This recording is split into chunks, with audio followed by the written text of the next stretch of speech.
So let's talk about Texas. Before I leave, I need to pack, obviously. I have to do another load of laundry. I really want to listen to sad music until I get home, so I'm just gonna stop vlogging now. Hey guys, it's 2:30 a.m. and I still have to pack. It's fine, whatever. Alright guys, welcome to my bathroom. I'm running late, which is not good. I'm late for literally everything. When you're trying to catch a flight, no one's gonna fucking wait for you. And I'm fucking late. I'm doing great. Like, I kind of know what I have to do, but I also know that I have like more stuff to do than like probably what I'm thinking that I have to do. So I'm kind of like, what all do I have to do? Hi. You made it. I made it. Well done. There's a wood floors. What the heck? Dad, this is a fancy hotel. Hi. Whoa.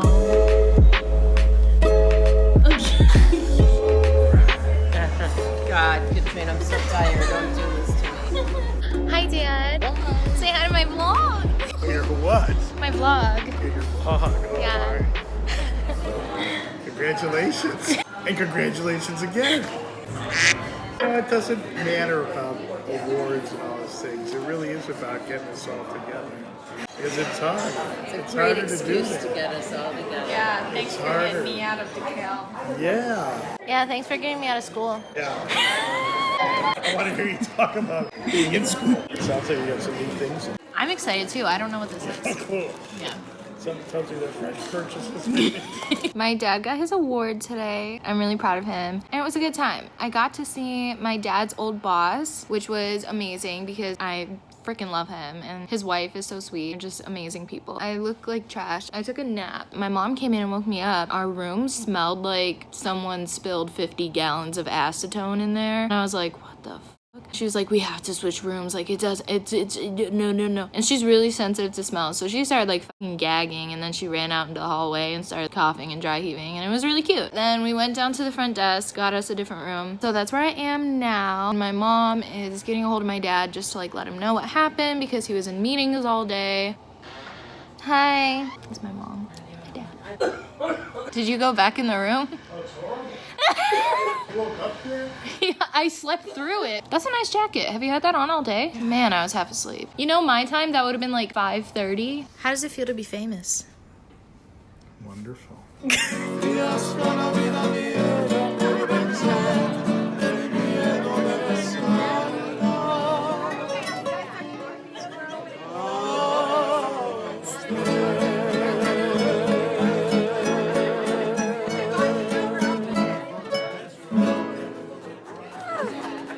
That's so good. These are the best little flower shells I've ever had.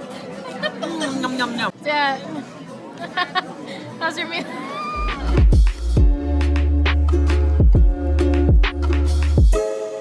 Ken is very fortunate that today his wife Liz and his 3 children, Alex, Emily, and Katrina, are here. We are so glad you are. Ken has enjoyed being a scout leader. He has developed a bugle corps in his troop and teaches several merit badges. He's an adult leader in his church's Appalachian Service Project youth program, preparing homes for those in need for a week each summer in Kentucky and West Virginia. He has proudly been a part of doubling that program in his church to over 75 youth taking activity. He's active in the American Cancer Society with his wife and daughters and the Chicago Special Olympics with his co-workers at Johnson Matthey. He loves all kinds of music and has performed in a few bands throughout the years. And it is my distinct and honored privilege to present this award to Ken Schlapper.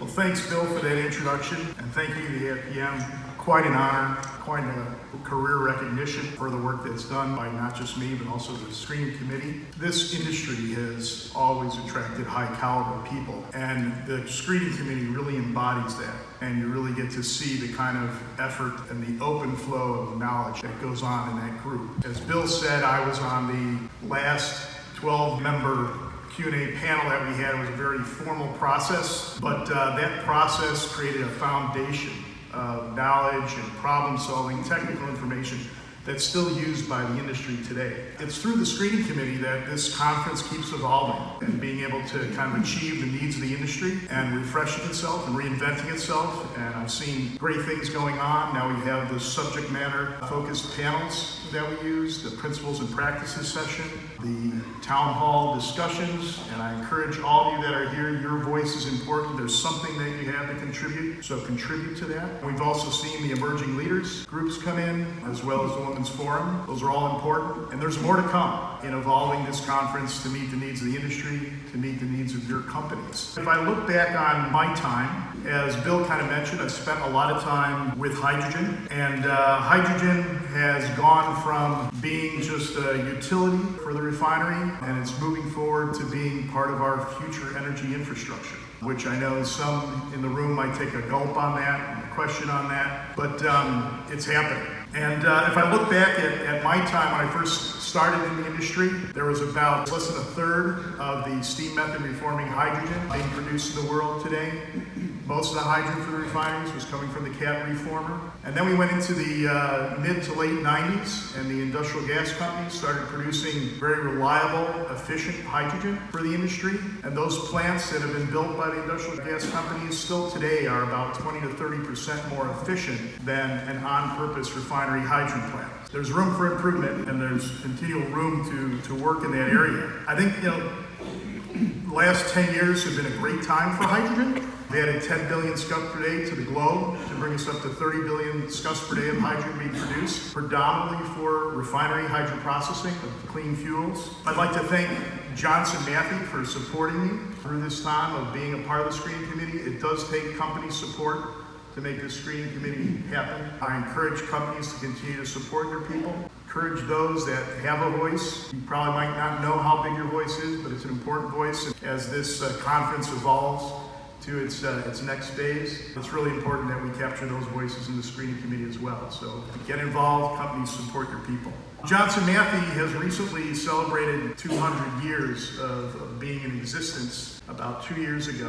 And you don't do that without evolving and changing yourself. And so I've been a part of an organization that's continued to do that. And Johnson Matthey, in doing that, has used its science to keep improving on what it does, improving the health of the planet through the hydrogen catalyst that it provides for clean fuels, the FCC additives for reducing emissions. These are all very important things. And there's more hydrogen that's needed to happen. Marine fuel regulations, biofeed processing are driving more hydrogen, and industry wants that hydrogen at lower and lower costs of production. And so Johnson Matthey's been doing its part in trying to develop technologies that help that. Our Catastel SSR stackable structured reactor catalyst is enabling refiners in this low capital environment, low capital availability, to be able to increase the production of their hydrogen plant by 20%, get that extra capacity that's needed today. I think there's also a drive for more and more sustainability, smarter use of the resources. We know that there's a lot of materials and resources that go through refineries, and I think the companies within refineries are starting to watch that more and look for ways of more smartly using resources. And in that area, Johnson Matthey has reduced the actives in its reforming catalyst by over 60% and still providing the kind of life cycles that the industry wants. If you kind of look forward, companies and countries are starting to set net zero emission targets. And UK, where Johnson Matthey is based, has some of the most aggressive targets in that area. Many of them are looking for net zero carbon emissions, and really emissions, which the bulk of them are carbon, by 2040, 2050.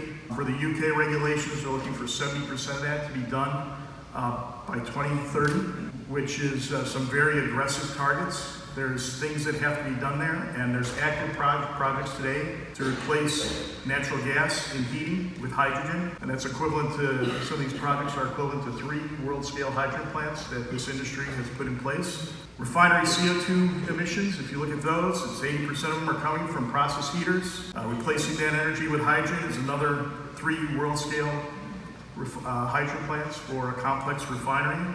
And so these things are real. They might be hard to digest and stomach. They'll happen at different paces and in different ways. But I think that, again, just realizing that is what's going to drive this industry to reinvent itself again, as it continues to do, and this summit and this conference to move forward with those kind of initiatives and content as well. JM is addressing this with its low carbon hydrogen LCH technology that provides a low carbon footprint, CO2 capture and renewables ready, and provides improved capital efficiency, which this industry is always driving and looking for. If you start to look at hydrogen, that future energy infrastructure, it's going to require a magnitude more than what this industry has put in place in 30 years, which is kind of hard to fathom. So 10 times more than the 30 billion scuffs per day I just mentioned. You're going to be somewhere in the area of 300 billion scuffs per day that the globe's going to have to put in place. A real challenge.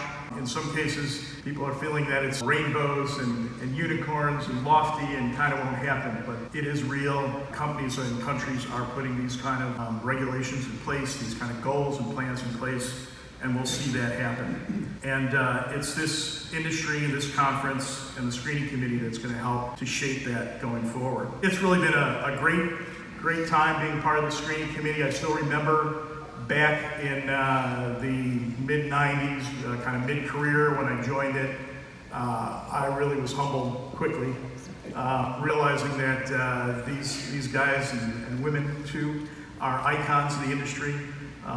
They've got so much knowledge to give. I'm catching nuggets every time I have a conversation with anybody within that committee, and I encourage you to have those conversations as well and catch a few nuggets yourself. I think last, I'd like to thank my family. It's families that support people to do these things, this work that we do, and I'm thrilled that they were able to come and join me. My wife Liz, my son Alex, Katrina, and Emily. My son Alex just got married about 6 weeks ago. My name's a funny one. It doesn't have a lot of vowels, a lot of consonants, and you have to spell it every time you register at a hotel. But it's a pretty unique name, and Alex helped join the 8th Schlappick that we know of in the world into the family, and so that's been a great thing. Thank you, AFPM, again. Thank everyone for what you do to make this conference what it is, and I'm confident that we'll grow and reinvent ourselves, and we'll make that summit a great conference going forward. Thank you.